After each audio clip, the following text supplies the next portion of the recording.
Guys, this is a new video for differential equations, and in that video I'm going to talk about the particular integral, which is one of the most important topic. and uh, मतलब मैं guarantee दे सकता हूँ इससे question आएगा ही, ठीक है। क्योंकि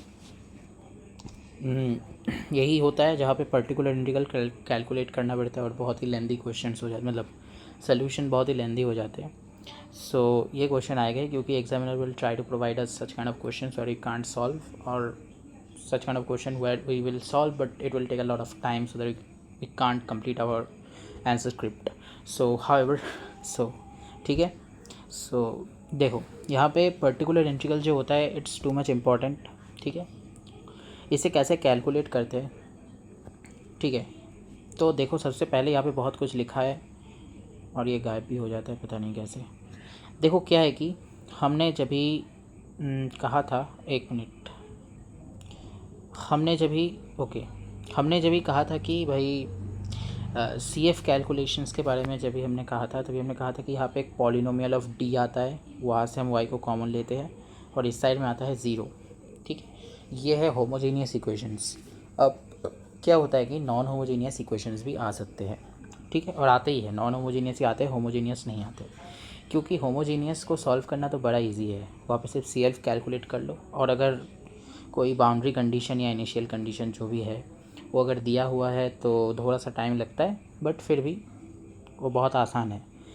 यहाँ पे पीआई कैलकुलेशन बहुत ही कंसेप्चुअल है, स्टेप बाय स्टेप हम समझेंगे। तो देखो पीआई कब कैलकुलेट करें, जब ये ज़ीरो ना हो के कोई फंक्शन ऑफ एक्स हो या फिर कोई कांस्टेंट हो राइट हैंड साइड में। अब तुम कहोगे कि ज़ीरो भी कांस्टेंट है, तो हाँ ज़ीरो भी कांस्टेंट है, बट क्या है कि देखो यहाँ पे देखो ये जो वाई पी आई होता है ये होता है Q x divided by polynomial of D which is nothing but F of D, ठीक है। जब भी क्यू एक्स ज़ीरो हो जाता है तभी वाई पी आई ज़ीरो हो जाता है। ये इसका क्या मतलब हुआ, जब भी हम सी एफ कैलकुलेट करते थे होमोजीनियस इक्वेशन के लिए, वहाँ पे हम पी आई कैलकुलेट कर सकते हैं, इट्स आवर चॉइस, बट वहाँ पे पी आई हमेशा ज़ीरो हो जाएगा, ठीक है। वहाँ पे पी आई कैलकुलेशन के प्रोसीजर्स तुम फॉलो कर सकते हो, बट क्या है कि वहाँ पे हमेशा वो ज़ीरो हो जाएगा, ठीक है, क्योंकि क्यू एक्स हमेशा ज़ीरो है। तो क्यू एक्स अगर कोई कांस्टेंट हो गया ज़ीरो छोड़ के, और कोई सा भी कांस्टेंट डजेंट मैटर, ये अगर हो गया तो वहाँ पे ना पी आई रहेगा, ठीक है। अब पी आई को कैसे कैलकुलेट करेंगे, तो पी आई जो होता है, वाई पी आई जो होता है वो है Q x divided by F D. F D क्या है, जो पॉलिनोमियल है, डिफरेंशियल कोफिशिएंट को हम डी से रिप्रेजेंट करते हैं, सिंगल डेरिवेटिव को डी, डबल डेरिवेटिव को D square, capital D square, okay, divided by, मतलब जो क्यू एक्स हो, तो हाँ क्यू एक्स से एक चीज़ याद रखना हमेशा, क्यू एक्स जो है वो इंडिपेंडेंट फंक्शन है, ठीक है। यानी कि उसमें कोई वाई कुछ नहीं होगा, वाई नहीं होगा, सिर्फ और सिर्फ एक्स होगा, या फिर कांस्टेंट होगा। कोई कांस्टेंट का मतलब constant into x to the power zero है, ठीक है, ठीक है। तो ये जो वाई पी आई है ये Q x divided by F D है। अब इसके सोल्यूशन प्रोसीजर्स, हम कोई सिंगुलर प्रोसीजर यहाँ पे नहीं है कि एक सिंगल सोल्यूशन प्रोसीजर है, समझ लिया हो गया, नहीं, ऐसा तो नहीं है भाई। यहाँ पे मुश्किल शुरू होता है। तो देखो यहाँ पे क्या होता है कि ये जो पी आई कैलकुलेशन होता है इसके ये 5 टाइप्स होते हैं। इनमें से आखिरी वाला कोई सिंगल टाइप नहीं है, फिर जो भी हो आगे बढ़ते। देखो क्या करना है, सबसे पहले हम बात करेंगे एक्सपोनेंशियल्स के बारे में। एक्सपोनेंशियल का जनरलाइज वर्जन मैंने यहाँ पे लिख के रखा है, तुम देख सकते हो, ये वाला e to the power A x plus b. ऐसे ही साइनोसॉइडल फंक्शन के लिए और एक प्रोसीजर होगा, ऐसे ही पॉलिनोमियल के लिए एक प्रोसीजर होगा। इसके बाद e to the power A x plus b into, यहाँ पे b नहीं लिखा है, इट्स योर चॉइस, b होगा नहीं होगा क्या ही फ़र्क पड़ता है, सेम प्रोसीजर है। ऐसे भी e to the power A x plus b में e to the power b को तुम बाहर भी रख सकते हो, क्योंकि it will be treated as a constant, है ना। ये जो v है e to the power A x into v, ये बेसिकली हम क्या कर रहे हैं यहाँ पे, अभी हम बात करेंगे मल्टीप्लिकेशंस के बारे में, अलग अलग फंक्शंस के। कुछ ऐसे फंक्शंस होते हैं जहाँ पे मल्टीप्लिकेशन भी आ जाते हैं, तो यहाँ पे e to the power A x into v है, जहाँ पे v साइनोसॉइडल या पॉलिनोमियल है। अब यहाँ पे साइनोसॉइडल मतलब साइन फंक्शंस नहीं है, सिर्फ साइन फंक्शंस नहीं, एक्चुअली साइन प्लस कॉस के लिए भी हम सेम ही चीज़ बोलेंगे। पॉलिनोमियल्स तो पॉलिनोमियल्स होते हैं, ठीक है। ये क्या सभी टाइप्स को कवर कर रहे हैं, फॉर रियल नहीं। यहाँ पे अभी मैंने tan x के बारे में नहीं कहा है, लॉगरिदमिक फंक्शंस के बारे में नहीं कहा है, ऐसे कुछ चीज़ें, या फिर randomize multiplication, like polynomial into sinusoidals, ये भी मैंने नहीं कहा है। तो ये जो आते हैं ये अदर्स के कैटेगरी में पढ़ते हैं, जो कि basically kind of miscellaneous type के क्वेश्चंस होते हैं और थोड़ा सा हार्ड होते हैं, कोई पर्टिकुलर प्रोसीजर नहीं होता। जैसे कि इन चारों का जो पहले 4 मैंने लिखे, इन चारों का एक पर्टिकुलर प्रोसीजर होता है, आखिरी वाले का कोई पर्टिकुलर प्रोसीजर नहीं है, रैंडम है, कंसेप्चुअल भी है। तो हम पहले आते हैं एक्सपोनेंशियल में, ठीक है। तो देखो एक्सपोनेंशियल में सबसे पहले हम आते हैं एक्सपोनेंशियल पे। तो ये वीडियो बहुत ही लेंदी हो सकता है, करीब 1.5 से 2 घंटे का भी जा सकता है, क्योंकि बहुत एक ही जगह में मुझे पर्टिकुलर इंटीग्रल को पूरा अगर कवर कराना है तो ये बहुत ही लेंदी होगा, ठीक है। And hopefully after this video you will be able to solve any kind of question regarding this particular integral, ठीक है। मतलब कोई सा भी क्वेश्चन, ठीक है। तो अच्छी तरीके से देखना। सबसे पहले आते हैं हम पॉलिनोमियल्स पे। तो देखो मैंने क्या कहा कि QX जो है वो हमारा e⁴ ax + b है। ऐसे केस में हम क्या करेंगे, जो याद रखना, ठीक है। ये जो YPI है ये क्या है भाई, 1/FD। मैं ऐसे अलग तरीके से लिख रहा हूँ ताकि थोड़ा सा समझने में आसानी हो जाएगा। देखो यहाँ पे क्या करना है, यहाँ पे ये जो a है, ठीक है, x का कॉफिशिएंट, ये मैं कभी कभी e⁵bx + a अगर दिया हो तो वहाँ पे वो b होगा। मेरा मतलब है कि x का जो कोएफिशिएंट है या फिर कोएफिशिएंट, क्या प्रोनाउंसिएशन होता है, आई डोंट नो।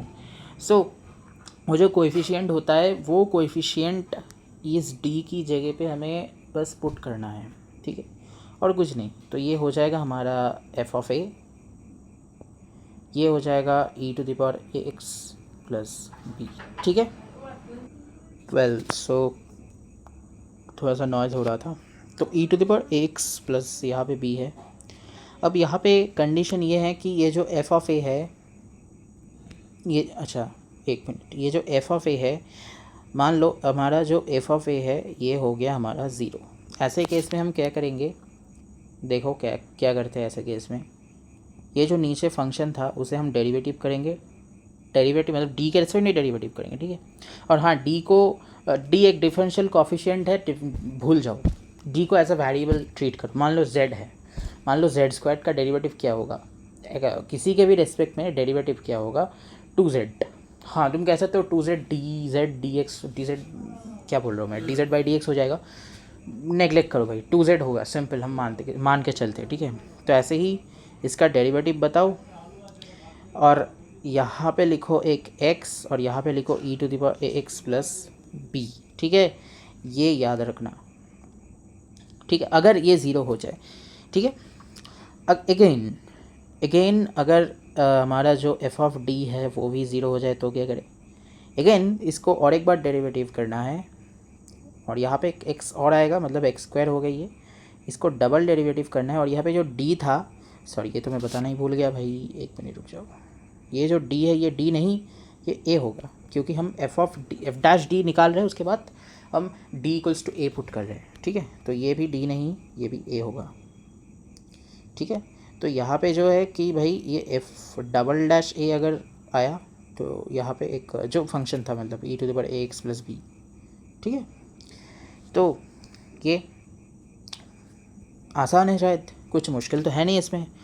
अगर x के कॉफिशिएंट का जो भी वैल्यू है वो फंक्शन में पुट कर दो, और पुट करने के बाद अगर वो 0 आता है तो उसे डेरिवेटिव करो और फिर से पुट करो और ऊपर लगा दो एक x। अगर ये नीचे वाला फिर से 0 है तो फिर से ऐसा करो। ऐसे अगर हमने फिर से nth टाइम तक किया तो ये कुछ इसका जनरलाइज फार्मूला बता रहा हूँ, ठीक है। कुछ ऐसा फार्मूला आएगा, बताओ, x⁴n e⁴ax + b।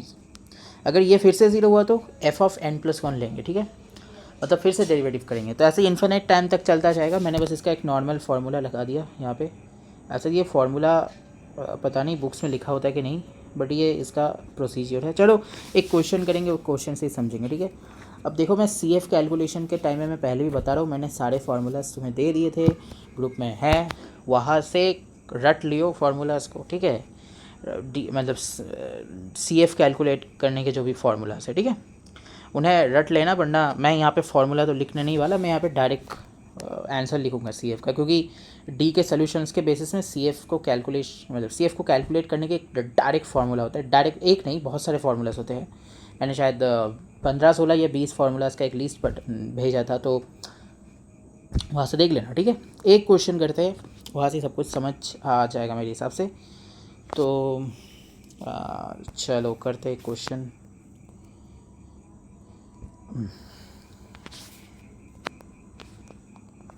ओके, सो हमें क्वेश्चन करने वाले, एक मिनट रुक जाओ, मुझे क्वेश्चन लिखने दो।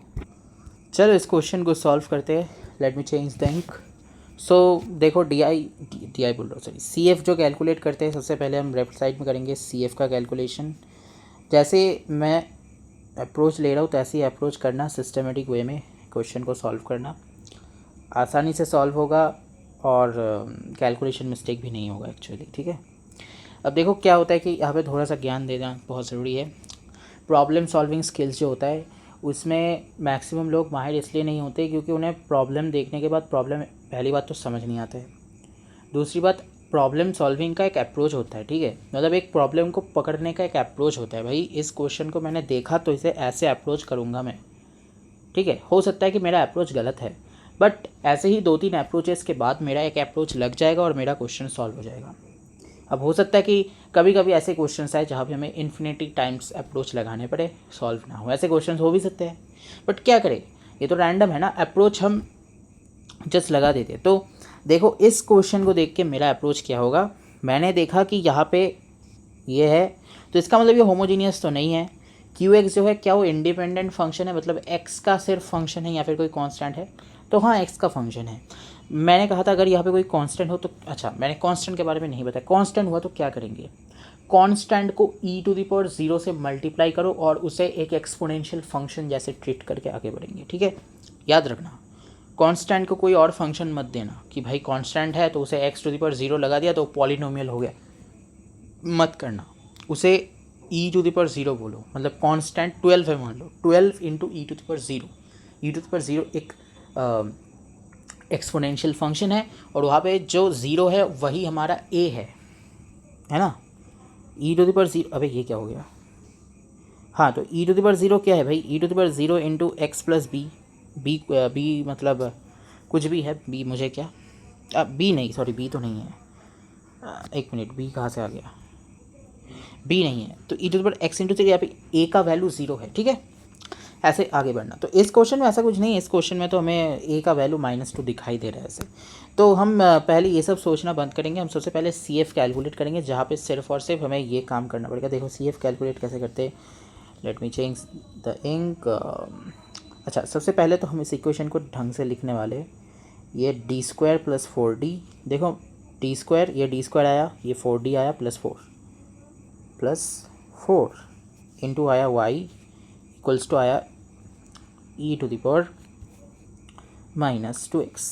पी को मैं अभी के लिए मिटा रहा हूँ, बाद में करेंगे पी को। तो यहाँ पे देखो मुझे क्या बोलना है कि भाई जो हमारा d² + 4d प्लस ये क्या हो गया 4 है, वो हमारा 0 है। यहाँ से d क्या आएगा भाई, -2, -2। ये मत कह देना d का वैल्यू सिर्फ और सिर्फ एक ही -2 है, नहीं, ये d+2 का होल स्क्वायर है भाई, ये तो 2 वैल्यूज़ होंगे d के, ठीक है। आगे बढ़ते यहाँ पे देखो 2 रूट सेम है, तो यहाँ पे जो हमारा YCF आएगा कैसा आएगा भाई, C1 प्लस, क्योंकि 2 रूट सेम है इसीलिए लगाया कि x, यहाँ पे C2, यहाँ पे e⁻²x, ठीक है। ये -2 कहाँ से आया, ये -2 क्या QX है, नहीं भाई यहाँ से आया, ये -2, यहाँ पे रूट्स होते हैं तो रूट्स का वैल्यू -2 है, ठीक है।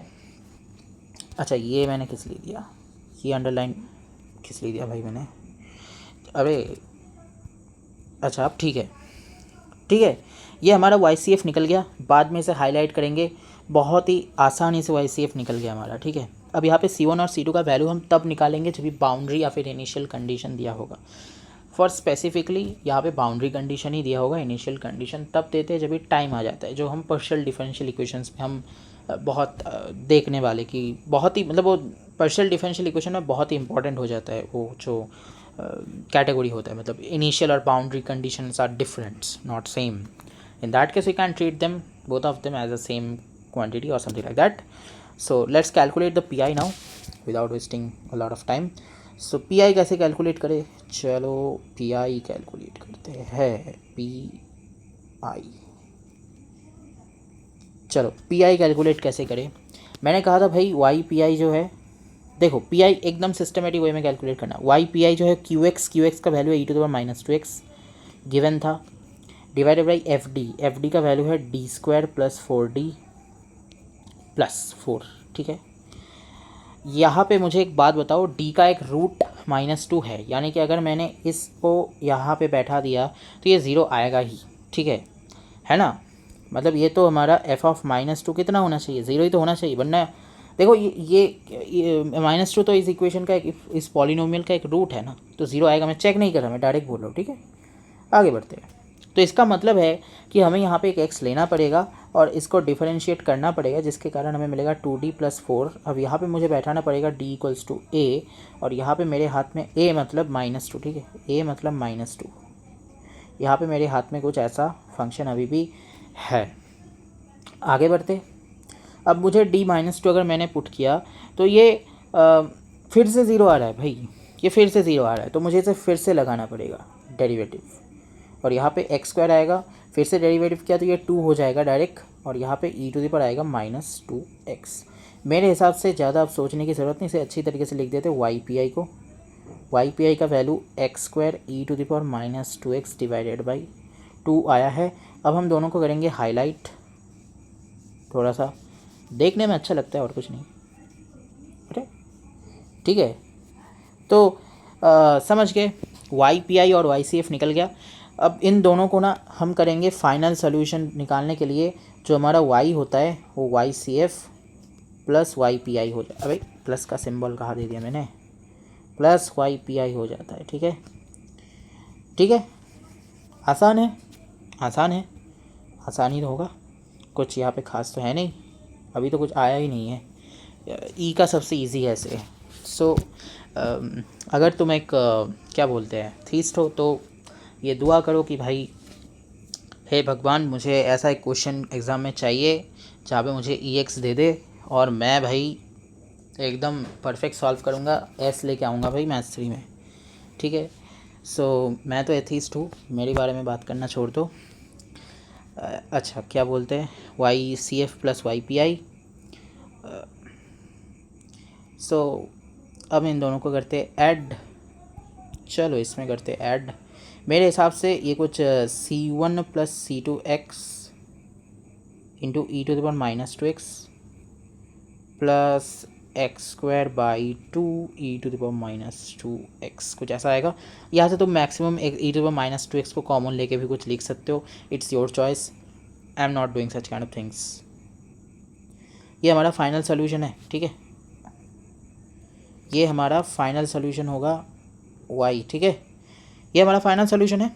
अब मेरे हिसाब से e to the power x यानी कि एक्सपोनेंशियल फंक्शंस के कोई भी क्वेश्चन आए, पी आई कैलकुलेट करना मतलब कुछ है ही नहीं भाई, पी आई कैलकुलेट करने में कुछ है ही नहीं भाई, क्या बस डेरिवेटिव करो, x मल्टीप्लाई करो, ये करो वो करो, बस हो गया भाई। क्या है इसमें, इतना छोटा क्वेश्चन भाई। फॉर रियल एग्ज़ाम में थोड़ा सा लेंदी क्वेश्चन आएगा, और सी एफ कैलकुलेशंस में थोड़ा सा लेंदी, यानी कि इसी क्वेश्चन को थोड़ा सा कॉम्प्लिकेट करने की कोशिश कर सकता है और कुछ नहीं। ये क्वेश्चन तो छोटा क्वेश्चन है, एग्ज़ाम में थोड़ा सा कॉम्प्लिकेट करने की कोशिश कर सकता है, वरना यही ऐसे टाइप के क्वेश्चन आएंगे। यही क्वेश्चन कैसे आएगा, यही क्वेश्चन तो नहीं आएगा, बट ऐसे टाइप के आएंगे। ठीक है, आते हैं टाइप 2 पे। ठीक है, मतलब देखो एक एक करके टाइप करेंगे, एक एक करके क्वेश्चन करेंगे। ठीक है, हो जाएगा मेरे हिसाब से 1.5 घंटे में। चलो इसके बाद वाला टाइप करते हैं, जहाँ पे we will be dealing with sinusoidal functions. ठीक है, तो अब मैं सिर्फ और सिर्फ साइन लेके बताऊंगा, कॉस के लिए भी सेम प्रोसीजर फॉलो करना। ठीक है, ओके, तो यहाँ पे हम बात करेंगे साइंस की। ऐसे तो यहाँ पे ये आता है, बट मैं नहीं दे रहा। ठीक है, मेरी मर्ज़ी। तो वाई पी आई जो होता है, देखो वाई पी आई जो होता है भाई हमारा, वो तो 1/FD यहाँ पे आया। अब इस साइन को अच्छी तरीके से लिखना, यहाँ पे आया मैंने साइन AX + B, यहाँ पे कॉस AX + B के लिए भी सेम प्रोसीजर हमें फॉलो करना होगा। ठीक है, आगे बढ़ते हैं, बहुत ध्यान से देखना, बहुत ध्यान से देखना। यहाँ पे ज़्यादा कुछ नहीं करना है, यहाँ पे एक नया फंक्शन लिखना है जो कि डी स्क्वायर का फंक्शन होगा। इसका मतलब हुआ कि, एक मिनट रुक जाओ, अच्छा एक प्रॉब्लम आ गया था। तो देखो यहाँ पे क्या करना है कि ये जो एफ ऑफ डी है इसको अच्छी तरीके से देखना, ठीक है। यहाँ पे जो डी स्क्वायर का टर्म है उसे सेपरेट कर लो, ठीक है। मतलब उसका एक फंक्शन मिल रहा है डी स्क्वायर का फंक्शन। मैं जब भी क्वेश्चन करूँगा ज़्यादा अच्छे से क्लैरिफिकेशन मिलेगा। और क्या करना है, यहाँ पे बाकी का जो टर्म है मतलब एफ ऑफ डी के रेस्ट टर्म मान लो एफ डैश डी से मैं डिनोट कर लो, ऐसा कुछ, ठीक है। अब बहुत ही ध्यान से देखना हमें क्या करना होगा यहाँ पे। तो और हाँ, यहाँ पे तो हमारा जो साइन का जो फंक्शन था वो है। अब बहुत ध्यान से देखना, हमें यहाँ पे पुट करना है कि डी स्क्वायर जो है वो माइनस ए स्क्वायर है, ठीक है। ए क्या है, एक्स का कोएफिशिएंट जो भी है मतलब है, ठीक है, कोएफिशिएंट ही बोलता हूँ चलो। एक्स का कोएफिशिएंट है, डी स्क्वायर को माइनस ए स्क्वायर पुट करना है, याद रखना वरना भूल जाओगे। हाईलाइट कर देता हूँ मैं, डी स्क्वायर को माइनस ए स्क्वायर पुट करना है, ठीक है। अब मैं यहाँ पे ना ये एफ डी वाला पोर्शन ना हटा रहा हूँ। क्यों हटा रहा हूँ, क्योंकि हमें सिर्फ इसे लेके डील करना है। बाकी वो जो एफ डैश डी वाला जो टर्म था जो सिर्फ और सिर्फ डी का और डी टू द पावर 0 का जो भी है वो ले रहा है, वो मतलब सेपरेट होके ही रहेगा। क्वेश्चन करेंगे तभी ज़्यादा अच्छे से समझ आएगा, अभी समझ ना भी आ सकता है। इसके बाद अगर ये डी स्क्वायर बैठाने के बाद अगर ये जो क्या कहते हैं, सॉरी, ये कुछ ऐसा आएगा ना, डी स्क्वायर ए स्क्वायर बैठाने के बाद माइनस ए स्क्वायर, अगर ये आ गया 0 तो यहाँ पे हमें करना है ये कि भाई इसे एक बार डेरिवेटिव करो पूरे फंक्शन, अच्छा सॉरी, यहाँ पे ना पूरे फंक्शन को एक बार डेरिवेटिव कर दो, पूरे फंक्शन को डेरिवेटिव कर दो, ठीक है। पूरे फंक्शन को डेरिवेटिव करना है, यहाँ पे एक एक्स लगाना है और यहाँ पे साइन ए एक्स प्लस बी लेना है, ठीक है। पूरे फंक्शन को डेरिवेटिव कर दो, इसके बाद ये लेना है। अगर फिर से यहाँ पे इस फंक्शन के अंदर फिर से कोई डी स्क्वायर का टर्म रहा, वहाँ पे फिर से ये ए स्क्वायर मतलब माइनस ए स्क्वायर फिर से बैठाना है। फिर से अगर पूरा इक्वेशन जो है वो 0 आ रहा है तो हम फिर से डेरिवेटिव करेंगे, है ना। देखो कुछ समझ नहीं आया होगा इस प्रोसेस में, एक क्वेश्चन करेंगे तो समझ आ जाएगा। एक क्वेश्चन करते चलो, एक आसान सा क्वेश्चन करते हैं, ठीक है। चलो एक आसान सा क्वेश्चन करेंगे हम। अच्छा मैं ना यहाँ पे direct D square minus 4d plus 3 लिख रहा हूँ और यहाँ पे ले रहा हूँ y equals to cos x. मतलब मैंने इसे ना सेपरेट करके लिखा डायरेक्ट ताकि जल्दी हो जाए। अब ये ना नॉन होमोजेनियस इक्वेशन है, कैसे पता चला, डिफरेंशियल इक्वेशन स्पेसिफिकली कैसे पता चला, ये एक इंडिपेंडेंट फंक्शन ऑफ एक्स है। यहाँ पे मैंने देखा कॉस एक्स है, मुझे कौन सा प्रोसीजर फॉलो करना है, उससे पहले मुझे सी एफ तो निकालना होगा ना। सी एफ निकालते पहले, सी एफ निकालते पहले, चलो इसका इस्तेमाल करेंगे। देखो d square minus 4d plus 3 equals to है हमारा 0, यहाँ से आया d इक्वल्स टू 1 एंड 3। मैंने कैसे सॉल्व किया मैं तो नहीं बताऊँगा भाई, तुम लोग सॉल्व कर लेना इस इक्वेशन को, ठीक है। और वाई सी एफ का वैल्यू क्या आ जाएगा भाई, वाई सी एफ का value c1 e to the power पहला यानी कि x 1 into x actually plus c2 into e to the power second root यानी कि 2x, ठीक है। आ गया सी एफ। अरे गायब हो गया भाई, गायब हो गया यार। चलो फिर से वापस आ गया, ये क्या गायब हो जाता है वापस आ जाता है पता नहीं। चलो सी एफ तो कैलकुलेट हो गया, अब आते हैं पी आई पे। पी आई कैलकुलेट करते हैं, चलो पी आई कैलकुलेट करेंगे अभी। तो वाई पी आई जो है वो कुछ ऐसा है 1 by d square minus 4d plus 3 into cos x, ठीक है। अब यहाँ पे मुझे पहले बताओ ए का वैल्यू क्या है, 1। डी स्क्वायर इक्वल्स टू मुझे क्या बैठाना है, -1² यानी कि -1। बहुत ध्यान से देखना, ठीक है। तो यहाँ पे मुझे क्या करना है, एक सेपरेट फंक्शन बनाना है डी स्क्वायर का। मतलब सेपरेट फंक्शन मैं नहीं बना रहा, डायरेक्ट बोल रहा हूँ, ठीक है। यहाँ पे अगर मैंने डी स्क्वायर को सेपरेट ही कर दिया तो क्या रहेगा भाई, 1 by -4d plus 3। D square को मैंने किया सेपरेट और बोला कि भाई डी स्क्वायर का वैल्यू -1 है, तो डी स्क्वायर को मैंने किया सेपरेट और बोला इसका वैल्यू -1 बैठा दो। अब ये मत बोलना कि भाई डी स्क्वायर का वैल्यू -1 है यानी कि एक कॉम्प्लेक्स प्लेन है भाई, कॉम्प्लेक्स, ये सब सोचना बंद कर दो, ये सब बेकार की बात है, ये सब नहीं सोचते, ये सब नहीं सोचना है, जो प्रोसेस बोलो उसे जस्ट फॉलो कर लो। डी स्क्वायर इक्वल्स टू -1 है यानी कि डी इक्वल्स टू +-j है, यहाँ पे कुछ और आया है 1 और 3 है, क्या ये हो रहा है, कुछ समझ नहीं आ रहा है, समझ नहीं आएगा क्योंकि ये प्रूफ होना चाहिए, प्रूफ ज़रूरी है, बट हमारे लिए इसका प्रूफ नॉट नेसेसरी एक्चुअली, ठीक है, हमारे लिए बस solution procedure is the most important thing, not the proof actually, ठीक है। सो हम प्रूफ पे ज़्यादा ध्यान नहीं देंगे। देखो यहाँ पे अगर मैंने इसे थोड़ा सा सॉल्व किया तो मुझे मिलेगा काइंड ऑफ 2 - 4d और यहाँ पे मिलेगा मुझे cos x। अब देखो तो मैं मैक्सिमम क्वेश्चन में लोग मैंने जो प्रोसेस अभी बताया यहाँ तक, ये जो प्रोसेस बताया मैक्सिमम क्वेश्चन में कुछ मतलब बहुत ही जो लोग बहुत ही ज़्यादा पढ़ते टढ़ते हैं वो लोग यहाँ तक तो आ जाएंगे, लेकिन इसके बाद निपट जाएंगे क्योंकि इसके बाद मैंने कुछ बताया नहीं है प्रोसेस में। तो ऐसे हमेशा नहीं होगा, इसलिए नहीं बताया प्रोसेस में, ये कभी कभी होगा तो इसलिए बता रहा हूँ। अब इसके बाद क्या करेंगे, इसके बाद बहुत ही ध्यान से देखो मैं क्या कर रहा हूँ, ठीक है, मैं कुछ नहीं कर रहा, मैं बोल रहा हूँ भाई मुझे नीचे वाले डी के फंक्शन को एक डी स्क्वायर के सेपरेट फंक्शन में क्या बोलते हैं करना है, डी स्क्वायर के सेपरेट फंक्शन में मुझे इसे तोड़ना है। तो सबसे अच्छा आइडिया यही होगा कि तुम इसका जो क्या बोलते हैं कॉन्जुगेट है मतलब इसको 2 - 4d है ना ये, तो इसको ना 2 + 4d से मल्टीप्लाई कर दो यार, और कुछ नहीं सोचना है। तो ऊपर नीचे मैंने किया 2 + 4d से मल्टीप्लाई। ऐसा ज़रूरी नहीं कि मैं 2 + 4d से ही मल्टीप्लाई करूँ, कुछ और भी से मैं मल्टीप्लाई कर सकता हूँ, बट मैं कॉन्जुगेट से ही करूँगा, ठीक है, ज़्यादा आसान हो जाएगा एक्चुअली सॉल्यूशन। अब देखो यहाँ पे अगर तुमने कुछ और ले लिया तो क्या होगा भाई, कुछ और मैंने ले लिया है, अब मैं कैलकुलेशन बहुत ही लेंदी हो रहा है भाई, जबकि इसे लेने के बाद मैं इसे लूँगा नहीं, मैं इसे डायरेक्ट लिख दूंगा भाई ये 4 - 16d² है, ठीक है, मैं इसे लूँगा ही नहीं, मैं इसका बस ये टर्म और इस टर्म स्क्वायर कर दूंगा, बीच में माइनस लगा दूंगा। तुम कुछ भी ले सकते हो, इट्स योर चॉइस, बट मैं यही लूँगा क्योंकि इससे जल्दी होगा, ठीक है, तो इससे जल्दी होगा और कुछ नहीं। अभी ये ब्रैकेट क्यों, ठीक है, इन दोनों लाइंस को भी हटा देते हैं, ठीक है। अब यहाँ पे आया जो हमारा था cos x। अब अच्छी तरीके से देखना, मेरे हिसाब से इसका ना एक और क्वेश्चन लेना पड़ेगा वरना समझ नहीं आएगा लोगों को, तो एक हार्ड क्वेश्चन लेंगे इसके बाद, ठीक है। तो देखो नीचे क्या आया भाई 4 - 16d²।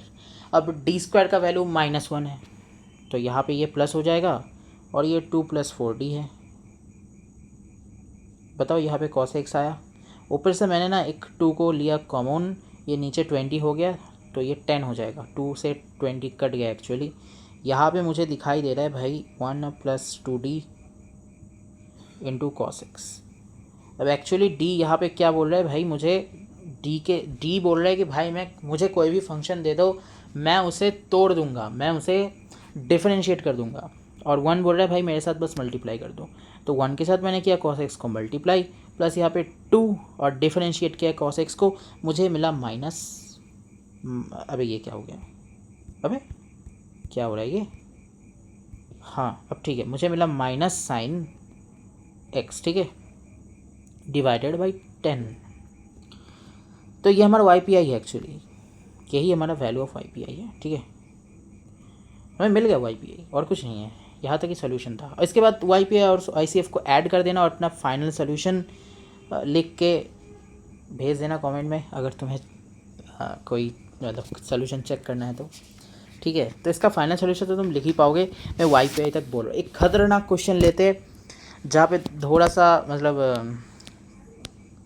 लोग निपट जाएंगे, मतलब 90% जनता निपट जाएगी, तो इसलिए थोड़ा सा खतरनाक टाइप का क्वेश्चन लेते हैं, ठीक है। अच्छा एक खतरनाक क्वेश्चन मिल गया, ये बहुत खतरनाक क्वेश्चन है भाई, बहुत खतरनाक।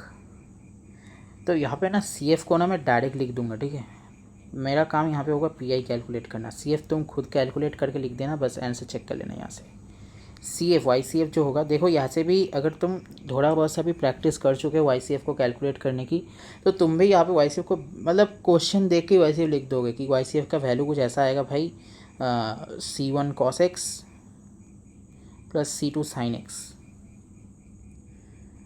ठीक है, तो मैं नहीं लिख रहा, ठीक, ये कैलकुलेशन करके मिला लेना, कुछ भी नहीं है। इस इक्वेशन को सॉल्व करो और रूट्स के बेसिस में जो फार्मूला आता है, रूट्स जैसा टाइप का है उसके बेसिस में फार्मूला लिख दो, हो गया। आते हैं पीआई में। अब मुझे ना यहाँ पे पीआई में दिखा भाई sin 2x into cos x है। ये एक साइनोसॉइडल सिंगल फंक्शन तो नहीं, यहाँ पे दोनों साइनोसॉइडल फंक्शन को मल्टीप्लाई किया गया है। तो मुझे ना इसे तोड़ के दोनों साइनोसॉइडल फंक्शन में ब्रेक करना होगा, मतलब something sinusoidal function plus something sinusoidal function, plus के जगह नेगेटिव यानी कि सब्सट्रैक्शन भी आ सकता है, डजेंट मैटर। ठीक है, तो देखो देख लो यहाँ पे, अबे ये क्या हो गया, ये जो साइन है मैं कैलकुलेट कर रहा हूँ PI पर्टिकुलर इंटीग्रल। ठीक है, तो देखो sin 2x है और cos x है, इसको मैं लिखने वाला हूँ sin 2x प्लस एक्स यानी कि 3x plus sin 2x minus x यानी कि x, क्लास 11 का फॉर्मूला। ठीक है, अब देखो PI जो होता है, YPI जो होता है वो होता है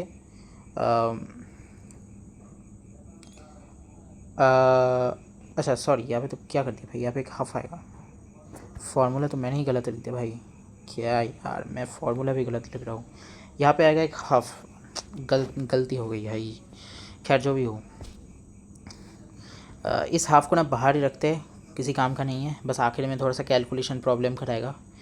तो देखो क्या है कि ये साइन है, 3x आया, इसके नीचे क्या रखेंगे हम, d² प्लस 1 को, बताओ रखेंगे ना, क्योंकि यही तो FD है।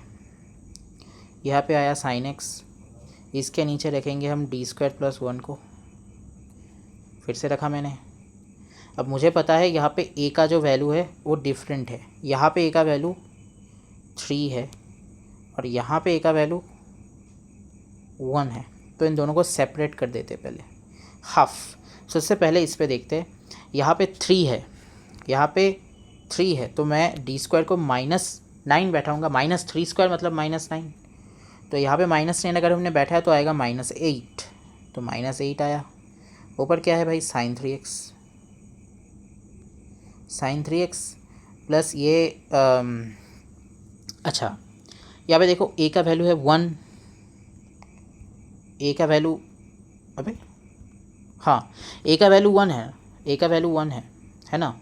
अगर a का वैल्यू 1 है तो d² का वैल्यू क्या आएगा, चलो यहाँ पे साइड में ना लिख ही देता हूँ, यहाँ पे d² का वैल्यू आएगा -9, यहाँ पे d² का वैल्यू आएगा -1। अब बताओ अगर मैंने d² को यहाँ पे -1 पुट किया तो क्या हो जाएगा भाई, बहुत कुछ हो जाएगा भाई, अंदर मतलब अंदर नहीं, नीचे 0 आ जाएगा। तो हम क्या करेंगे, इसको डिफरेंशिएट करेंगे। तो पहले स्टेप में तो मैं इसे डिफरेंशिएट कर देता हूँ, ये 2d आएगा और ऊपर आएगा sin x और साथ में आएगा 1x। ठीक है, अब क्या है कि अब कैसे करें। ठीक है, पिछले केस में तो हमने यहाँ पे एक d² लगा दिया था और यहाँ पे एक d लाया था, फिर से d² की जगह हमने -1 पुट कर दिया था, माइनस समथिंग लाइक कुछ आया था, है ना। तो इस जगह पे हम दो चीज़ करेंगे। ठीक है, दो चीज़ मैं दो प्रोसीजर बता रहा हूँ, ऐसे एक जगह पे अगर कोई फंस जाता है, मतलब इस जगह पे तो लोग फंस गए, यहाँ पे तो ठीक है भाई, ये तो ठीक है, ये तो ठीक है, ये हो गया, ये कुछ काम का नहीं है, काम इससे लेकर है। तो यहाँ पे हम दोनों प्रोसीजर फॉलो करेंगे। एक देखो क्या है, क्योंकि नीचे सिर्फ और सिर्फ d है, d के साथ 2 मल्टीप्लाइड है, लेकिन कुछ एडिशन नहीं है, d प्लस a या d माइनस a कुछ भी नहीं है, इसीलिए हम क्या करेंगे, 1/d को ट्रीट करेंगे एज एन इंटीग्रेशन सिंबल। ठीक है, तो इसका मतलब हुआ कि हम ये जो x/2 है और यहाँ पे लगा है मैंने इंटीग्रेशन, यहाँ पे आया sin x डी, क्योंकि हम 1 डेरिवेटिव को एंटी डेरिवेटिव बोलते हैं और उसे इंटीग्रेशन ही तो बोलते हैं। तो sin x dx का क्या आता है भाई, ये -x cos x/2। ठीक है, अब देखो मैंने जो पहले बोला था कि d को d² बना दो किसी भी तरीके से, तो मैं बोल रहा हूँ भाई d को d² बनाने के लिए क्या करेंगे भाई, यहाँ पे x को सेपरेट, x के साथ d मत लेना, जो मेन फंक्शन है वहाँ पे वहाँ पे बी केयरफुल, एक्स हमारा सेपरेट फंक्शन और वो क्योंकि D square plus one zero हो रहा था उसलिए आया है। एक्स को मत पकड़ना, ये डी है, यहाँ पे टू आया, ये डी स्क्वायर हो गया, यहाँ पे आया साइन एक्स। डी स्क्वायर का वैल्यू क्या है भाई, -1 है, तो ये x/2 आगे एक माइनस, साइन एक्स को करेंगे डिफरेंशिएट तो आएगा कॉस एक्स। क्या दोनों के दोनों आंसर सेम है?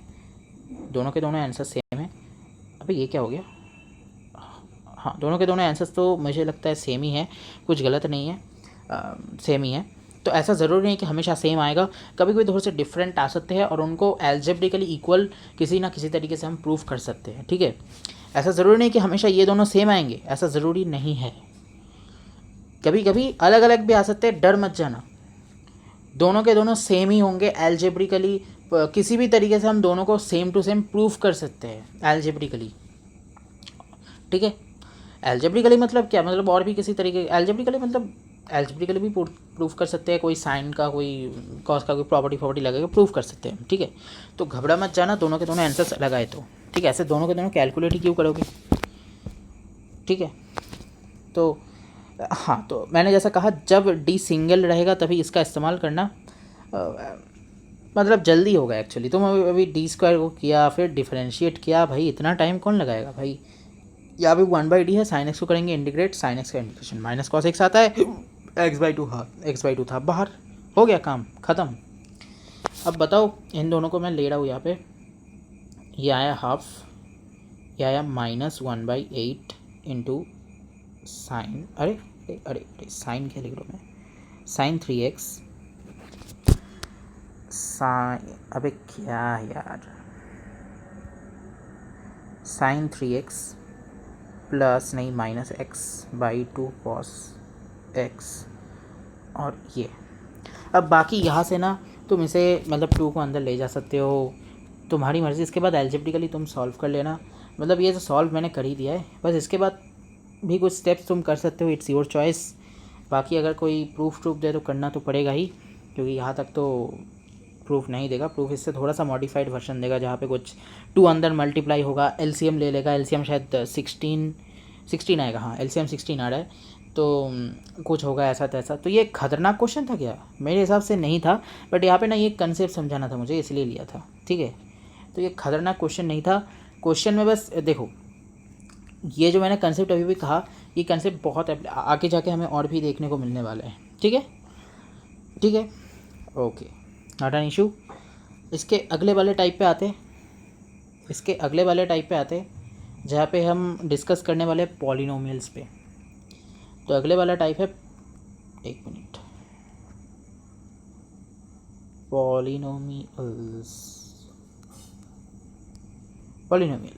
पॉलिनोमियल्स मतलब देखो, पॉलिनोमियल थोड़ा सा हटके टाइप का मतलब होता है, तो उसे बताते। एक सेकंड, मैं एक क्वेश्चन लूँगा पहले। चलो एक क्वेश्चन, अच्छा मैंने तो क्वेश्चन लिखा ही नहीं, चलो इसे सॉल्व करते हैं। यहाँ पे मैं CF डायरेक्ट लिख रहा हूँ, अगेन CF को यहाँ पे कैलकुलेट तुम भी डायरेक्ट लिख सकते हो अगर तुमने 2-3 क्वेश्चन प्रैक्टिस कर लिया है। तो ये होगा C1e⁻²x प्लस C2e⁻²x, ठीक है। आगे बढ़े, इसके बाद हम कैलकुलेट करेंगे PI। मैंने देखा यहाँ पे जो हमारा x का फंक्शन है वो x² यानी कि एक पॉलिनोमियल है। कैसे करेंगे बहुत ध्यान से देखना, ठीक है, बहुत ध्यान से। हमने इसे क्लास मतलब WB बोर्ड में हमने इसे क्लास 8 में किया था, किसी और बोर्ड में हमने इसे पहले भी कर लिया होगा, मुझे नहीं पता। तो क्लास 8 का कंसेप्ट है ये। अरे बैटरी कम गया भाई, क्या, एक मिनट, टर्न ऑन, ठीक है। तो ये बेकार की चीज़ें होता रहता है, पता नहीं क्यों, ये बैटरी के बच्चे। ओके, तो बैटरी तो देखो आ गया, क्या ही करे, कभी कभी कुछ डिस्टर्बेंस आते रहते हैं, वी शुड इग्नोर दैट। सो अब देखो, क्वेश्चन क्यों लिख रहा हूँ, हाँ QX जो है, तो QX डिवाइडेड बाई होता है हमारा FD, ठीक है, YPI। यहाँ पे जो QX है वो x² है, ये क्लास 8 का कंसेप्ट है, मुझे नहीं लगता कुछ खास प्रॉब्लम होगा, बट लोगों को प्रॉब्लम होता है, इसलिए दिखा रहा हूँ। क्वेश्चन को सॉल्व करो, वरना मैं बोल देता भाई क्या करना है, क्लास 8 का कॉन्सेप्ट है ये। मेरे लिए क्लास 8 का है, किसी और बोर्ड के लिए 7, 6 का भी हो सकता है। ये बेसिकली देखो क्या करना है, यहाँ पे डिवीज़न करना है, ठीक है। इसको किस से मल्टीप्लाई करने पे ये आएगा वही निकालना है एक्चुअली, तो डिवीज़न करना है एक्चुअली, है ना। तो यहाँ पे करना है डिवीज़न। डिवीज़न कैसे करें चलो देखते हैं।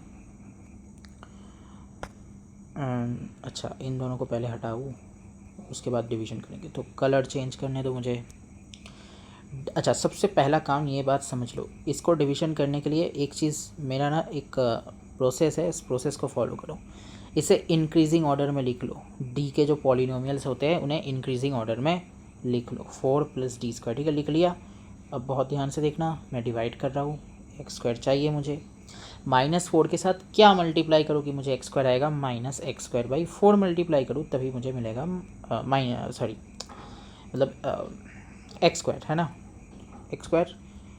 अब ठीक है, क्योंकि -4 था तो x² आया। अब d² के साथ इसको करेंगे। अब मुझे बताओ d² × -x²/4 एक्चुअली में क्या होना चाहिए। होना तो चाहिए माइनस इसका डबल डेरिवेटिव, है ना। तो वही लिखते हैं। इसका डबल डेरिवेटिव क्या होगा भाई, इसको 2 बार डेरिवेटिव कर लो हाफ में तो मिलेगा 2x/4, और एक बार करेंगे तो आएगा -12, ठीक है, आएगा। तो यहाँ पे मैं लिख रहा हूँ -12। अब लॉन्ग डिवीज़न परफॉर्म करने के लिए यहाँ पे माइनस, यहाँ पे हो जाएगा ये प्लस, ये दोनों कैंसिल आउट हो जाएंगे, यहाँ से मुझे मिलेगा +12, ठीक है। अब मुझे चाहिए -4 को किस से मल्टीप्लाई करने में मुझे कांस्टेंट मिल जाएगा, -1/8 से, ठीक है। कांस्टेंट नहीं, 1/2 मिल जाएगा, आया। अच्छा बताओ, ये कांस्टेंट है, d² के साथ इसको मल्टीप्लाई करने का मतलब इसका डबल डेरिवेटिव। एक कांस्टेंट का डबल डेरिवेटिव, सिंगल डेरिवेटिव भी 0 होता है, डबल डेरिवेटिव क्या कैलकुलेट करना है, सिंगल डेरिवेटिव भी 0 हो जाता है। तो ये +0 या -0 जो इच्छा बोल सकते हो, इट्स योर चॉइस। आप लगाएंगे लॉन्ग डिवीजन एक्चुअली, ये हो जाएगा माइनस, हाफ हो जाएंगे कैंसिल आउट, 0। तो हमारा जो फाइनल सोल्यूशन होगा पी आई का, वो हो जाएगा -x²/4 -1/8, ठीक है। यहाँ से माइनस तुम कॉमन लेके लिख सकते हो कि भाई हमारा जो YPI है वो -x²/4 + 1/8 है, और कुछ भी नहीं है भाई। इतना आसान था। हाँ आसान तो था, ऐसे कभी कभी थोड़ा सा लॉन्ग डिवीज़न परफॉर्म करने के टाइम पे थोड़ा सा कैलकुलेशन मिस्टेक हो जाते हैं, या फिर थोड़ा सा कॉम्प्लिकेटेड फंक्शंस दिया होता है, ठीक है। तो उस वक्त मैं कुछ नहीं कर सकता, उस वक्त तो तुम्हें कैलकुलेट करना पड़ेगा, मैं क्या करूँ। हाँ, ये जो प्रोसेस है, मैं एक डिस्क्लेमर मार रहा हूँ यहाँ पे, याद रखना, ये जो प्रोसेस मैंने अभी भी बताया, ये लॉन्ग डिवीज़न परफॉर्म करने का, ये 99.99% केस में वैलिड होगा। बस एक नहीं, 0.001% केस में ये वैलिड नहीं होगा। वो कब होगा हम कब समझेंगे, नहीं उसे वो तो मैं भी नहीं बता सकता कि वो कब समझेंगे कि ये प्रोसेस कब वैलिड नहीं होगा, क्योंकि होता है, हमेशा वैलिड होता है। आज तक मैंने एक क्वेश्चन देखा है जहाँ पे ये वैलिड नहीं था, जो कि गेट में आया था एक्चुअली। तो उसके लिए एक अलग टाइप का प्रोसीजर होता है, उसके लिए नहीं, वो जो अलग प्रोसीजर है वो हर एक में एप्लीकेबल है, वो मैं अभी नहीं बताऊंगा, वो थोड़ा सा डिफरेंट है। उसे सीखने के लिए थोड़ा सा आगे बढ़ेंगे, एकदम डिफरेंशियल इक्वेशन के लास्ट वीडियो में जहाँ पे मैं ऑयलर्स इक्वेशन बोलूँगा वहाँ पे मैं बता दूँगा, अभी नहीं, क्योंकि अभी इसको ही अप्लाई करना सीख जाओ, आगे बढ़ के उसको वो थोड़ा सा डिफ़िकल्ट होता है, जो प्रोसीजर मैं बताऊँगा तभी वो थोड़ा सा डिफ़िकल्ट होता है, तो उसे आगे जाके सीखेंगे। फ़िलहाल ये कह सकता हूँ कि ये गारंटी मैं ले सकता हूँ कि हमारे सिलेबस में जो क्वेश्चंस आएंगे वो मतलब इसी से ही आएंगे, ठीक है। इस प्रोसीजर से ही आंसर आ जाएगा, अगर तुमने कोई कैलकुलेशन मिस्टेक नहीं किया है तो, ठीक है। तो होपफुली ये पॉलिनोमियल वाला तो हमें क्लियर कट हो गया। यहाँ पे अभी थोड़ा सा क्वेश्चन कॉम्प्लिकेटेड दे देगा और क्या करेगा, ठीक है। अब आते हैं टाइप 4 में, जहाँ पे मैंने कहा था कि पॉलिनोमियल और साइनोसॉइडल को हम मल्टीप्लाई नहीं, यानी कि एक्सपोनेंशियल के साथ पॉलिनोमियल या साइनोसॉइडल को हम मल्टीप्लाई करेंगे। तो ऐसे केस में क्या करना है चलो देखते हैं, ठीक है। तो यहाँ पे देखो, या अरे नहीं, रेड से करते हैं, चलो यहाँ पे देखो, ये जो क्वेश्चन क्यों लिख रहा हूँ, जो QX है ये हमारा e to the power ax into v है। यहाँ पे कुछ नहीं करना है, यहाँ पे ex को बाहर निकालना ही हमारा मेन मोटिव होगा, ex को बाहर निकालना। अब ये जो प्रोसीजर मैं समझाने वाला हूँ ये ना याद रखना, ये आगे जाके जब हम मिसलेनियस को करेंगे तभी भी ये काम में आ सकता है, ऐसा नहीं है काम में आएगा, ही आ सकता है। अगर ऐसा कुछ आ जाएगी E to the power X into ten X, वहाँ पर भी एक्स को बाहर निकालने के लिए क्या करेंगे, यहाँ पे देखो प्रोसीजर बहुत सिंपल है, प्रोसीजर बहुत सिंपल है। इसके नीचे हमने लगाया एफ ऑफ डी, बहुत सिंपल है। ये जो x का कॉफिशिएंट देख रहे हो ना a, e to power x को मैंने बाहर लिखा, एक ब्रैकेट दिया, यहाँ पे लिखा मैंने v, यहाँ पे लिखा मैंने F of D plus A, ठीक है। अब इसी को ट्रीट करो भाई, E to the power A X v divided by F of नहीं, let's say this is not f actually, let's say this is phi of d, एक नया फंक्शन जो कि phi का फंक्शन है वो फिर d का ही है। तो अब इसके बाद ये जो v है, अगर ये पॉलिनोमियल है तो पॉलिनोमियल में क्या करना पड़ता था, लॉन्ग डिवीजन। अगर वो साइनोसॉइडल, मैं इसका कोई क्वेश्चन नहीं ले रहा, बस बोल रहा हूँ, ठीक है। बस इस प्रोसेस को समझ लो कि हम ई टू द पावर एक्स को बाहर निकाल लें, इसका कोई क्वेश्चन मैं नहीं लेना चाहता क्योंकि ये बहुत ईजी है। ईजी इन द सेंस मतलब इसका प्रोसेस बहुत सिंपल है भाई, E to the power A x को बस बाहर निकालना है। इसके बाद ये अंदर वाला जो है, अगर ये वी हो गया एक साइनोसॉइडल, तो साइनोसॉइडल का जो अप्रोच मैंने कहा था वो डी स्क्वायर को माइनस ए बोल दो, माइनस ए स्क्वायर बोल दो, उसके बाद बाकी करो जैसे करना है। पॉलिनोमियल में कहा था लॉन्ग डिवीजन परफॉर्म कर लो, तो तैसे ही इस अंदर वाले को सॉल्व करेंगे, उसे ई टू द पावर ए के साथ मल्टीप्लाई करेंगे और बस हो जाएगा, ठीक है, ओके। ये कोई इशू नहीं होगा मेरे हिसाब से, तो इसका मैं ना कोई क्वेश्चन नहीं ले रहा क्योंकि ये मैंने अभी भी बताया। बस यहाँ पे मोस्ट इम्पॉर्टेंट है कि ये वाला पोर्शन, क्योंकि यहाँ पे कुछ भी नहीं है, यहाँ पे बस ई टू द पावर एक्स को बाहर निकालो, उसके बाद बाकी ये वाला पार्ट तो हमने कर लिया है। यहाँ पे कुछ भी नहीं है, बस ई टू द पावर एक्स को बाहर निकालना कैसे है यही इम्पॉर्टेंट है, ये आगे जाके काम में आने वाला है। तो यहाँ पे तो टाइप 4 ख़त्म होता है। क्या हम मिसलेनियस में चले टाइप 5 पे, जो कि मतलब बहुत ही हार्ड होता है एक्चुअली। तो हम मिसलेनियस पे चलते हैं। चलो, मिसलेनियस का कोई प्रोसीजर मैंने पहले भी बताया नहीं होता है यार, मिसलेनियस का कोई प्रोसीजर नहीं होता है।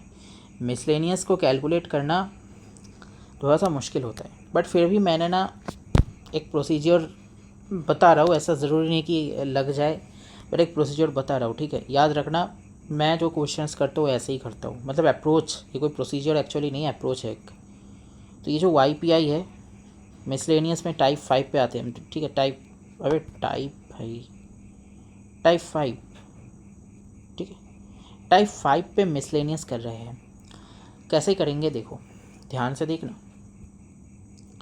मान लो ये एक्स साइन, मतलब बेसिकली मिसलेनियस में बहुत टाइप के होते हैं, मैं एक स्पेसिफिक टाइप का ले रहा हूँ जहाँ पे मैं लूँगा क्या लूँगा, एक स्पेसिफिक टाइप का भी ले रहा हूँ जहाँ पे मैं लेने वाला हूँ पॉलिनोमियल इनटू साइनोसॉइडल, ठीक है। मान लो ये साइन ए एक्स है, कॉस ए एक्स हुआ तो भी सेम प्रोसेस हम फॉलो करेंगे, ठीक है। तो मैं नहीं लिख रहा हूँ कॉस एक्स को, बस साइन एक्स से समझा रहा हूँ। कॉस एक्स होगा तो भी सेम प्रोसीजर होगा। इसे क्या करना है, देखो x लिखना है, यहाँ पे माइनस लगाना है, यहाँ पे जो एफ डी है उसका एक डेरिवेटिव लोगे, इसे डिवाइड कर दो। ये वैसे एक फॉर्मूला याद रखना एक्चुअली, 1/fd साइन ए एक्स। ये ना स्पेसिफिक केस के लिए वैलिड है, मतलब जहाँ पे हम साइनोसॉइडल को पॉलिनोमियल से मल्टीप्लाई करें। ये जो साइनोसॉइडल ये कॉस ए एक्स भी हो सकता था, डजेंट मैटर, ठीक है, सेम फॉर्मूला है। ये फॉर्मूला याद रखोगे, एक क्वेश्चन करते हैं, समझ आ जाएगा। क्वेश्चन के बिना कैसे समझ आएगा, देखो मैं क्वेश्चन में ना डायरेक्ट मैं पी कैलकुलेट कर रहा हूँ, सी तो तुम कैलकुलेट कर ही लोगे, यही सोच के मैं आगे बढ़ता हूँ। मान लो कुछ ऐसा दिया है, यहाँ पे मुझे नहीं पता भाई, यहाँ पे तो मेरे पिछले कोई टाइप्स तो देख नहीं पा रहे हो, मैं तो यहाँ पे x इंटू कॉस एक्स दिया है ना, x इंटू कॉस एक्स, ठीक है, x इंटू कॉस एक्स दिया है, यानी कि पॉलिनोमियल इंटू कॉस, यानी कि साइनोसॉइडल। तो क्या करेंगे, x को लिखा, फंक्शन जो d का फंक्शन उसे एक बार डेरिवेटिव किया, जो कि हो जाएगा 2d divided by d square plus 4 into यहाँ पे मैंने रखा डी स्क्वायर प्लस 4, यहाँ पे मैंने रखा cos x। अब मुझे एक बात बताओ, ये जो 2d है 2d होगा, और ये जो डी स्क्वायर प्लस 4 ये तो डी स्क्वायर प्लस 4 ही रहा। बाकी ये अंदर वाला जो है, क्या इसे हम सॉल्व करना जानते हैं? For sure. क्या करना है? ए का वैल्यू पहले जज करना है। ए का वैल्यू क्या है भाई? 1 है। तो डी स्क्वायर क्या हो जाएगा? माइनस ए स्क्वायर यानी कि -1। तो पुट कर दो। अगर ये 0 आता है तो इसे डेरिवेटिव करेंगे। यहाँ पे तो 0 नहीं आ रहा है, आ रहा है 1/3, और वही तो cos x आ रहा है मेरे हिसाब से। बाकी समझ गए होगे। आगे बढ़ते हैं। यहाँ पे सबसे पहले इसे मल्टीप्लाई कर दो x के साथ, तो ये x cos x/3 आ रहा है पहले तो। इसके बाद माइनस लगाया और एक 3 मैंने बाहर निकाल दिया, ऐसे 2/3 को मैंने बाहर निकाल दिया। और अब मुझे ना कैलकुलेट करना है इस चीज़ को, जो कि दिखने में ना बड़ा डेंजरस सा लग रहा है कि भाई इसे कैसे कैलकुलेट करें। यहाँ पे आ जाता है रैंडमाइज केस। यहाँ पे 90% नहीं 99% जनता निपट जाते हैं, क्योंकि इस केस को सॉल्व करना बड़ा मुश्किल है। ठीक है, कैसे सॉल्व करें इस केस को? चलो बताता हूँ। 1 मिनट रुक जाओ, एक प्रॉब्लम हो गया है। अच्छा, एक नॉइज़ आ रहा था थोड़ा सा। तो जो भी हो, ये जो बता रहा था कि d/d² + 4, इसे कैसे सॉल्व करें? सबसे पहला काम होगा, अगर ऊपर d है तो उस d को एज अ डिफरेंशिएशन ट्रीट करो और निपटा दो उसको। तो इसे मैं लिख रहा हूँ x cos x/3 - 2/3 बाहर। इसे करेंगे तो ये cos x का differentiation minus sine x, minus के बाहर ये आएगा sin x divided by d square plus 4। अब बताओ, क्या हम इसे भी सॉल्व करना जानते हैं? इसे सॉल्व करना हम जानते हैं ना। डी स्क्वायर को फिर से -1 पुट करना होगा। तो भाई ये बेसिकली +3 नीचे आएगा, और बेसिकली ये कुछ ऐसा आना चाहिए फाइनल आंसर हमारा x cos x/3 + 2/3 इंटू 3 मतलब 1/3 एक्चुअली। सो ये मैं 3 नहीं डायरेक्ट 9 लिख रहा हूँ। प्रॉब्लम तो नहीं होना चाहिए। और यहाँ पे आया sin x। अब ये ना बहुत रैंडमाइज है, मैं बस एक स्पेसिफिक क्वेश्चन के लिए बता रहा हूँ कि ऐसा करना है। ऊपर अगर d नहीं होता तो तुम क्या करते? cos x को फिर से कर देते, cos x के रेस्पेक्ट में फिर से कर देते ना, कि cos x का जो x का कोफिशिएंट है वहाँ पे d उसका वैल्यू 1 है, तो d² = -1 फिर से पुट करोगे, आंसर आ जाएगा। ऐसा ही करते, क्योंकि यहाँ पे d था तो पहले डिफरेंशिएशन करना पड़ा, उसके बाद हम प्रोसीड कर पाए। ठीक है, सही है, कुछ गलत फलत तो नहीं है यहाँ पे। ठीक है, ये बहुत रैंडमाइज है। जब तुम क्वेश्चंस करोगे सभी एक एक करके, थोड़ा बहुत सा करके कॉन्सेप्ट डेवलप होके समझ आएगा।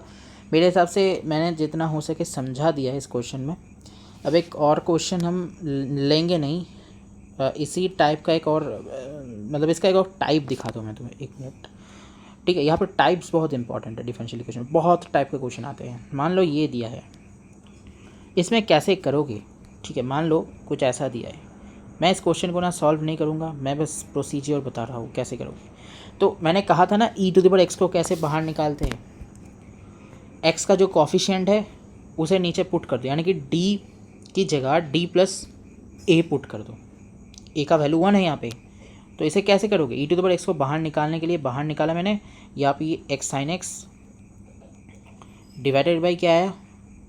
d + 1 - 1 का होल स्क्वायर, ये e⁻x। चल इस क्वेश्चन को ना सॉल्व ही कर देता हूँ, जल्दी हो जाएगा ये क्वेश्चन सॉल्व। ठीक है, डिवाइडेड बाई d² आ गया, क्योंकि +-1 कैंसिल आउट हो गया। ठीक है, अब यहाँ पे एक चीज़ मुझे बताओ, यहाँ पे अच्छा ये d² क्या लिख दिया मैंने? गायब हो गया फिर से। क्या भाई, गायब क्यों हो जाता है? चलो ये d² आ गया, चलो ये d² आ गया। ठीक है, अब यहाँ पे क्या करेंगे, बहुत लोग d² देख के बोलेंगे कि अरे d² है, इसका मतलब 2 बार इंटीग्रेशन करना है। नहीं, ऐसा नहीं है। d² का मतलब 2 बार इंटीग्रेशन नहीं होता है। ठीक है, ये बात याद रखना, d² का मतलब 2 बार इंटीग्रेशन नहीं होता है। ठीक है, आगे बढ़े। यहाँ पे कैसे करेंगे? यहाँ पे जो मैंने प्रोसेस बताया था कि x को भी बाहर निकालना है, तो ये x माइनस क्या हो जाएगा 2d, मतलब d² का डिफरेंशिएशन डिवाइडेड बाई d²। यहाँ पे आया ये अबे sine x by d square, और ई टू द पावर एक्स तो पहले से ही बाहर था। बाकी तुम इस पोर्शन को तो सॉल्व कर ही सकते हो कि हो जाएगा ई टू द पावर एक्स। अच्छा यहाँ पे ये डी और ये डी कैंसिल आउट हो जाएगा, डी को एज अ पॉलिनोमियल ट्रीट करना, ठीक है, जब भी तुम डी का कोई ऑपरेशन लगा रहे हो तभी। बाकी 1/d² को कभी इंटीग्रेशन मत बोलना, 1/d को इंटीग्रेशन बोल सकते हो। 1/d² क्या होता है एक्चुअली पता है? 1/d² को बोलते हैं लोग भाई 1/d² है, 2 बार इंटीग्रेट कर देते हैं। नहीं नहीं नहीं, ऐसा नहीं है। 1/d² का मतलब होता है डबल इंटीग्रेशन, ठीक है, और डबल इंटीग्रेशन में 2 वेरिएबल आते हैं, ठीक है। ऐसे ये मैं डिटेल में नहीं बता रहा, बस एक छोटा सा टच दे रहा हूँ। ये पूरा मतलब 100% सही नहीं है मैंने जो अभी कहा, बस थोड़ा सा कंसेप्चुअली याद रखो कि कैसे याद रखो कि d² को 1 डबल इंटीग्रेशन मतलब 2 बार इंटीग्रेट नहीं करना है। 2 बार इंटीग्रेट करने से कभी कभी आंसर मिल भी सकता है, नहीं भी मिल सकता है, इट डिपेंड्स एक्चुअली, ठीक है। तो मत करना, 2 बार डबल इंटीग्रेशन हो जाता है। किसका? एक साइन एक्स है भाई, एक साइन एक्स है, वो 2 वेरिएबल्स तो है नहीं, उसका 2 बार इंटीग्रेशन करेंगे भाई। कैसे करेंगे? लिमिट्स भी तो नहीं पता। डबल इंटीग्रेशन करने के लिए लिमिट्स पता होना बहुत ही ज़रूरी हो जाता है, क्योंकि अगर लिमिट्स पता नहीं है तो डबल इंटीग्रेशन को सॉल्व करना ऑलमोस्ट इम्पॉसिबल हो जाता है, ऑलमोस्ट इम्पॉसिबल, ठीक है। लिमिट्स नहीं पता, डबल इंटीग्रल जो होता है वो बहुत ही डेंजरस होता है, ठीक है। लिमिट्स के बिना डबल इंटीग्रल सॉल्व ही नहीं होते। तो d² को कभी 2 बार इंटीग्रेट मत कर देना। d² देखा भाई 1/d² है, 2 बार इंटीग्रेट कर दिया, नहीं। लेकिन हाँ, सिर्फ d² इंटू कोई फंक्शन है तो वहाँ पे d² का मतलब 2 बार डिफरेंशिएशन जरूर होता है, बट 1/d² का मतलब 2 बार इंटीग्रेशन नहीं होता है। ये थोड़ा सा मतलब याद रखना, काम में तो आएगा ही। जैसे कि इस क्वेश्चन में अभी बहुत लोग निपट जाते 1/d² देख के। भाई मैंने बताया था 1/d का मतलब सिंगल इंटीग्रेशन होता है, तो 1/d² मतलब डबल इंटीग्रल होता है। डबल इंटीग्रल में 2 वेरिएबल होते हैं, ये भूल जाएंगे और उस फंक्शन को 2 बार इंटीग्रेट कर देंगे, और आंसर जहाँ पे मान लो ए आना था, मतलब आंसर जहाँ पे आना चाहिए था कोई भी मान लो, मतलब कोई पॉलिनोमियल आना चाहिए था, तुम्हें एक्सपोनेंशियल मिल गया आंसर। कुछ ऐसा हो जाएगा, ठीक है। तो खैर जो भी हो, अरे ये फिर से गायब हो गया, क्या गायब होता रहता है? 1 मिनट रुक जाओ। चलो इस क्वेश्चन को सॉल्व कर देते हैं। यहाँ पे साइन एक्स बाई d² है, तो 1 मतलब d² का वैल्यू -1 हो जाएगा, तो ये हो जाएगा साइन एक्स बाई -1। बाकी ये हो जाएगा e to the power x minus x sine x plus 2। अब 1/d है तो साइन को करेंगे सिंगल इंटीग्रेट, तो आएगा -cos x, यानी कि प्लस हो जाएगा फिर से माइनस, बेकार में मैंने प्लस बैठा दिया, चलो कोई बात नहीं। बाकी यहाँ से तुम इसको अंदर मल्टीप्लाई करके कुछ और भी लिख सकते हो, इट्स योर चॉइस, ठीक है। सो ये तो बहुत आसान था, है ना। अब मान लो यहाँ पे मैंने ना x इंटू साइन एक्स लिया है, ठीक है। यहाँ पे आता है टाइप 6 नहीं, मतलब और एक सब टाइप कह सकते हो। यहाँ पे मैंने कहा कि भाई अगर ये x to the power m हुआ इंटू साइन एक्स हुआ, तभी क्या करेंगे? ये ना मैं बस प्रोसेस बता रहा हूँ, सिर्फ प्रोसेस।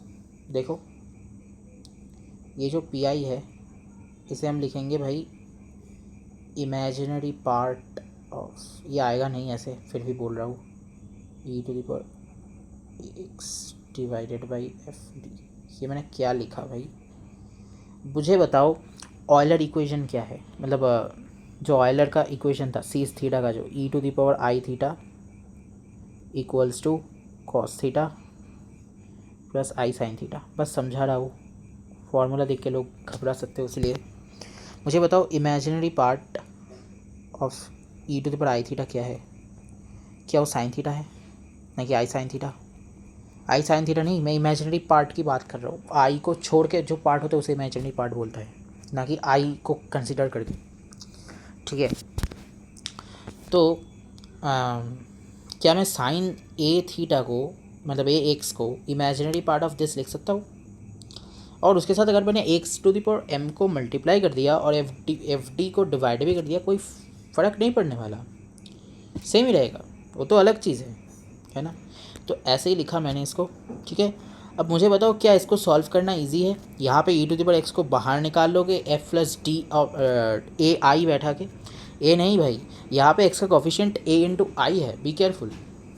तो d प्लस ए आई बैठाओगे, e⁻x को बाहर निकालोगे, उसके बाद आएगा polynomial by F D plus A I. जैसे एक नया फंक्शन ट्रीट करोगे like polynomial by F phi D, let's say polynomial by phi D. अब उसके बाद तो मैंने बताया था कि लॉन्ग डिविजन परफॉर्म कर लो, आंसर आ जाएगा। देखो 1 घंटा कंप्लीट हो गया इस वीडियो को होते होते, और अभी भी मैंने पूरा ख़त्म नहीं किया, अभी थोड़ा बहुत सा बाकी है। तो इसके बाद एक स्पेशल टाइप होता है जो कि मेरे हिसाब से सिलेबस में नहीं है, तो मैं नहीं बताऊंगा, बस नाम बता रहा हूँ। अगर तुम देखना चाहते हो तो देख लेना कहीं से। वह है रॉन्स्कियन पैरामीटर।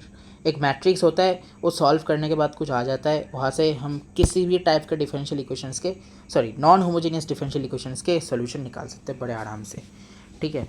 तो वो देख लेना। रॉन्स्कियन पैरामीटर होता है WRONSKIAN पैरामीटर, तो पैरामीटर रॉन्स्कियन पैरामीटर W से स्टार्ट होता है, ठीक है, R से नहीं। तो रॉन्स्कियन पैरामीटर होता है, उसका एक बहुत ही मतलब बड़ा फार्मूला होता है, उस फार्मूला का इस्तेमाल करना पड़ता है YPI कैलकुलेट करने के लिए, और मिल भी जाता है। तो मतलब ये जो मिसलेनियस टाइप्स होते हैं ना, मिसलेनियस टाइप्स में अगर आ जाए तो क्या करें, वो यूज़ करना पड़ता है। ऐसे तो हमारे सिलेबस में वो है नहीं, तो अगर तुम फिर भी देखना चाहते हो तो देख लेना। हो सकता है कि अचानक से दे दे, मतलब हमला अचानक से हुआ था, ऐसा कुछ सिचुएशन अगर आ जाए तो क्या करें। तो रॉन्स्कियन पैरामीटर भाई बचा लेगा तुम्हें, कोई भी नॉन होमोजेनियस का क्वेश्चन है। ये जो मैंने अभी इतने सारे कुछ समझाया, वो जो रॉन्स्कियन पैरामीटर होता है उससे तुम नहीं ऐसा नहीं बोला कि रॉन्स्कियन पैरामीटर से जल्दी सॉल्व होगा। ये जो प्रोसेस मैंने बताए, इनसे ही जल्दी सॉल्व होगा, मतलब टाइप समझ पाओगे तभी। रॉन्स्कियन पैरामीटर से तुम एक सिंगल प्रोसेस जानोगे, उसी सिंगल प्रोसेस से हर एक क्वेश्चन सॉल्व हो जाएगा। बट प्रॉब्लम ये है कि वो बहुत ही लेंदी सॉल्यूशन होता है, उसका फार्मूला भी इतना लेंदी है कि लोग भाई फार्मूला देख के ही 100% लोग निपट जाएंगे, तो क्या ही बताऊँ। और वो हमारे सिलेबस पे है कि नहीं मैं नहीं बता सकता, क्योंकि लिखा नहीं है, कुछ मेंशन्ड भी नहीं है। जैसे कि सिलेबस में लिखा है डिफरेंशियल इक्वेशंस, ये नहीं लिखा है सॉल्यूशन। भाई मैं डिफरेंशियल इक्वेशन फॉर्म करूँ या सॉल्व करूँ, तो इसका मतलब है दोनों ही करना पड़ेगा, फॉर्म भी करना पड़ेगा, सॉल्व भी करना पड़ेगा। अब मैं ये क्यों बता रहा हूँ, जब भी तुम पार्शियल डिफरेंशियल इक्वेशंस करोगे तभी तुम्हें समझ आएगा भाई मुझे पार्शियल को सिर्फ सॉल्व नहीं करना, मुझे पार्शियल को फॉर्म भी करना है।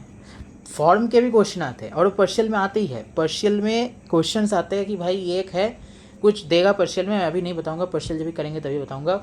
तो कुछ है उसका पार्शियल डिफरेंशियल इक्वेशन फॉर्म करो, जो कि करीब 1.5 से 2.5 पेज का होता है एक सोल्यूशन, ठीक है। मतलब मैंने एक बुक पे देखा था, उसलिए बोल रहा हूँ। बुक्स के रेस्पेक्ट में छोटे छोटे बुक्स होते हैं, तुम एग्ज़ाम के पेपर में करोगे तो थोड़ा सा छोटा ही हो जाएगा, शायद एक पेज 1.5 पेज में हो जाएगा, बट मैं बोल रहा हूँ, ठीक है। तो होता है कि ऐसे ही रॉन्स्कियन पैरामीटर बहुत ही लेंदी टाइप का क्वेश्चन होता है, मतलब कोई भी क्वेश्चन सॉल्व कर देगा, बट मैं भाई बहुत ही लेंदी हूँ। अगर मुझे इस्तेमाल करना चाहते हो तो तुम्हें कैलकुलेशन मिस्टेक मतलब 0% मतलब 100% एक्यूरेसी तुम्हें लगाना पड़ेगा भाई। लेकिन ये हमारे सिलेबस में है कि नहीं मुझे भी नहीं पता, मेंशन नहीं है, बहुत ही स्पेसिफिकली मेंशनड नहीं है, इसलिए मैं नहीं करा सकता ये। जैसे कि ऑयलर इक्वेशन क्या है ये मैं अगले दिन बताऊंगा। ये ऑयलर इक्वेशन समझने के लिए ये क्लास बहुत ही इंपॉर्टेंट है, वरना ऑयलर इक्वेशन नहीं समझ पाओगे। ऑयलर इक्वेशन कुछ भी नहीं है, अगर ये आता है किसी को, मैंने आज जो समझा वो किसी को आता है, ऑयलर इक्वेशन में बस एक सब्स्टिट्यूशन लेना है और बस ख़त्म। ऑयलर इक्वेशन में मैं 3 क्वेश्चंस कराऊंगा और एक ही अगले वीडियो में देखा जाएगा वो। तो यहाँ पे मैं इस वीडियो को ख़त्म करना चाहूँगा।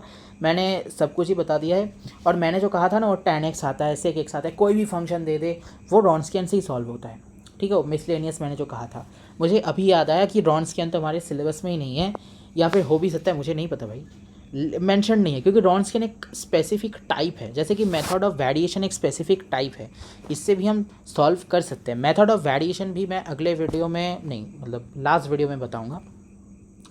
मेथड ऑफ वेरिएशन बहुत ही ईजी होता है, कुछ नहीं होता, बस तुम्हें अगर दो सॉल्यूशंस डबल वेरिएबल के 2 सॉल्यूशंस अगर इक्वेशंस को अगर सॉल्व करना आता है तो कुछ भी नहीं है, वो बहुत ईजी टेक्निक होता है, बस थोड़ा सा लेंदी होता है, ठीक है।